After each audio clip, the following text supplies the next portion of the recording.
legislation as was promised immediately in 2008. So if a minister of government driving about a vehicle that is given to him by a company which is getting major contracts from his ministry, nothing wrong with that. If a member of parliament in his professional capacity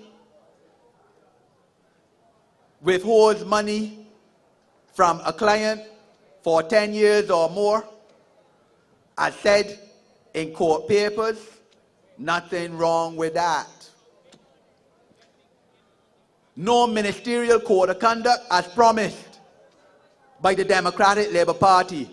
So there's no moral minimum, no standards set by this government in the year 2016. No freedom of information laws that will allow you, the people of this country, to get documents that are not the private preserve of ministers and examine them and know how your money is being spent, whether somebody thieving it or not. So therefore, Cahill is shrouded in mystery and secrecy. You can't know what agreements have been made in your name by 4 ministers of government. Almost 2 years ago, it was March 15th, 4 ministers of government standing with a Barbados flag between them. You can't find out what was signed in your name because no freedom of information legislation, no transparency, no accountability.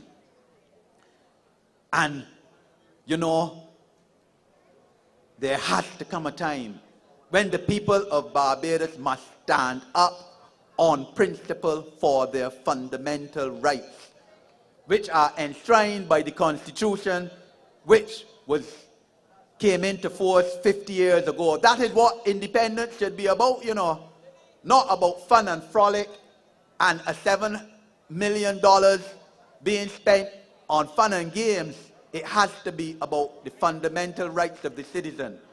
And I would just wrap up by saying that we have secured partial victory in terms of protecting your fundamental rights, because the Democratic Labour Party was proposing from the 1st of April to fingerprint every Barbadian leaving the country and coming back into the country, a biometric, immigration biometrics regulations.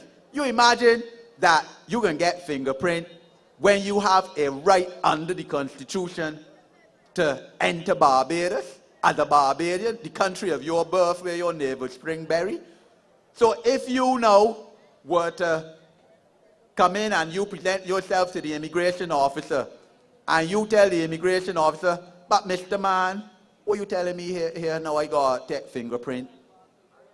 Well, Americans don't have to take it, you know, and they're under the greatest security threat in the world more than any other nation. But the immigration officer tell you, Mr. Man, the government led by Frondo Stroke, because he signed the regulations April 7th last year, say that we got to fingerprint you. And you say, no, my constitutional right is that I must come in the country of my birth where my navel string buried. So what are they going to do?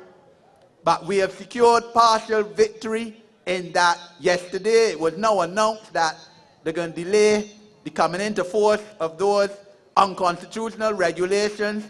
They're going to now give you information on it, which is what they should have done long time before.